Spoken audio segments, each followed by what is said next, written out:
नमस्कार। India debate में आप सबका स्वागत है। मैं हूं आशुतोष पाठक।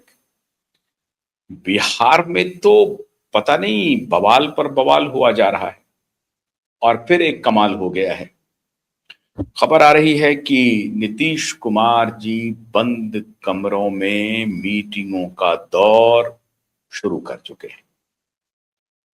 खबर यह भी आ रही है कि नीतीश कुमार जी नाराज हैं, दुखी हैं और उनको लग रहा है कि कल उन्हें इस्तीफा देना पड़ेगा, मतलब 14 अप्रैल को।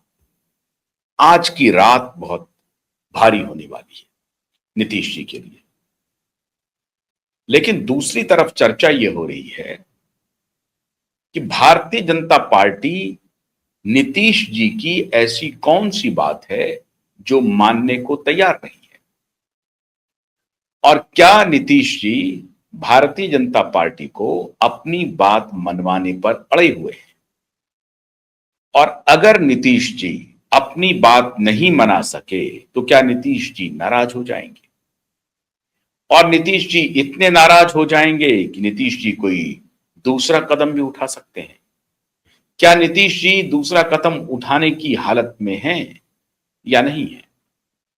अभी एक और खबर आई कि नीतीश जी के सुपुत्र निशांत कुमार जी ने कह दिया कि मैं डिप्टी चीफ मिनिस्टर नहीं बनूंगा।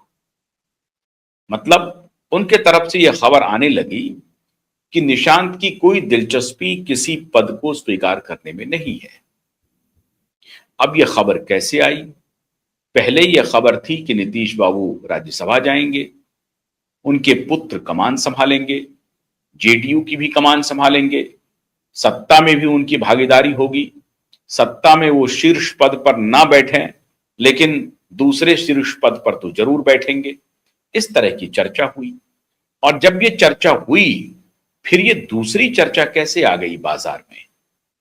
जी, बाजार में बड़ी तेजी से ये चर्चा आम हो गई है कि निशांत कुमार जी कोई पद लेने नहीं जा रहे हैं। अब अगर निशांत कोई पद नहीं लेते हैं तो नीतीश बाबू के मन में जो बात थी अपने बेटे को लेकर के, क्या वो बात अब तक जो कही जा रही थी कि नीतीश बाबू अपने बेटे को सेट करना चाहते हैं, क्या वो बात गलत थी? या ऐसा ही ये माहौल बनाया गया कि निशांत की जेडीयू में एंट्री को लेकर के, ताकि उनको ये कहा जाए कि डिप्टी चीफ मिनिस्टर निशांत होंगे तो उनका कद थोड़ा बढ़ेगा और जो उनके राइवल्स हैं उनमें एक संदेश जाएगा। क्या ये एक रणनीतिक, एक स्ट्रैटेजिक ये चाल थी जेडीयू के तरफ से या नीतीश बाबू के तरफ से, या नीतीश बाबू ये वाटर टेस्ट करना चाहते थे अपने बेटे को लेकर के? लेकिन एक तरफ तो निशांत कुमार की चर्चा हो रही है कि वो पावर गैलरी में पावर संभालेंगे कि नहीं संभालेंगे। पावर मतलब डिप्टी चीफ मिनिस्टर का पद स्वीकार करेंगे कि नहीं करेंगे। एक बात तो तय हो गई है कि भारतीय जनता पार्टी का ही मुख्यमंत्री होगा। हमने भी कही थी ये बात, और बहुत सारे लोगों ने आपको ये बात बताई होगी। लेकिन हमने ये बात कही थी कि भारतीय जनता पार्टी का मुख्यमंत्री होगा, और जिनके नाम रेस में बहुत आगे चल रहे हैं, हो सकता है कि वो आखिरी समय में वो पिछड़ जाए, या अगर उनको बनाया जाए तो लंबे समय तक वो मुख्यमंत्री रहेंगे, कहना मुश्किल है। 5 साल वो मुख्यमंत्री रह जाएंगे, कहना मुश्किल है। भारतीय जनता पार्टी अलग अलग दांव चल रही है। अब एक नया दांव आ गया साहब। दांव क्या आ गया? शिवराज सिंह चौहान केंद्रीय पर्यवेक्षक के रूप में आज ही, बल्कि कल शाम तक या आज कभी भी, वो पटना प्रवास कर सकते हैं, पटना पहुंच सकते हैं। विधायकों के साथ अलग अलग बातचीत कर सकते हैं, बंद कमरों में बातचीत कर सकते हैं। हो सकता है शिवराज सिंह चौहान को यह टास्क दिया गया हो कि अलग अलग तरीके से बंद कमरों में एक एक करके हर विधायक से बात की जाए और हर विधायक की राय ली जाए कि उनकी नजर में कौन सा व्यक्ति मुख्यमंत्री के लिए उपयुक्त होगा। महिला होगी, पुरुष होगा, युवा होंगे, बूढ़े होंगे, दलित होंगे, ओबीसी होंगे, सवर्ण होंगे, क्या होंगे, ट्राइबल होंगे, क्या होंगे, ये सब राय ली जाए और उस सभी राय को एक बार सब नाम को सामने रख करके राय शुमारी की जाए और किसी एक नाम पर सहमति बन जाए और फिर वो नाम विधायकों के बीच में रखा जाए और उस पर सहमति बनाई जाए और उस सहमति को मोहर लगाने के लिए और कोई नहीं, स्वयं श्रीमान प्रधानमंत्री नरेंद्र दामोदर दास मोदी पटना पाटलिपुत्र की यात्रा करें। खबर ये आ रही है कि नरेंद्र मोदी जी प्रधानमंत्री कल रात्रि में या परसों सुबह, मतलब 15 अप्रैल की सुबह या कल शाम को भी मुमकिन है कि वो पटना चले जाएं। बंगाल की यात्रा कर रहे हैं, वो कैंपेन में लगे हुए हैं वो, तो उस कैंपेन से अगर उनको वक्त मिला तो हो सकता है कि कोलकाता से दिल्ली ना आकर के वो पटना में विराम कर लें। और पटना में विराम करने का मतलब है कि अगर प्रधानमंत्री वहां मौजूद हैं तो कोई चू भी नहीं बोलेगा, और अगर कोई चू नहीं बोलेगा तो ट्रांजिशन ऑफ पावर जो है बड़ी आसानी से हो जाए। और तब तक स्टेज सेट कर चुके होंगे शिवराज सिंह चौहान, एक एक विधायक से मिल करके राय शुमारी करके सबकी राय लिखित रूप में कागज पे उतार के हो सकता है कि वो आला कमान को भेंट कर दें कि साहब ये राय है, इतने विधायकों ने ये कहा, इतने विधायकों ने ये कहा, अब सारे परम्यूटेशन कॉम्बिनेशन ये हैं, अब इस पर आप जो सहमति बनाना चाहते हैं बना लें।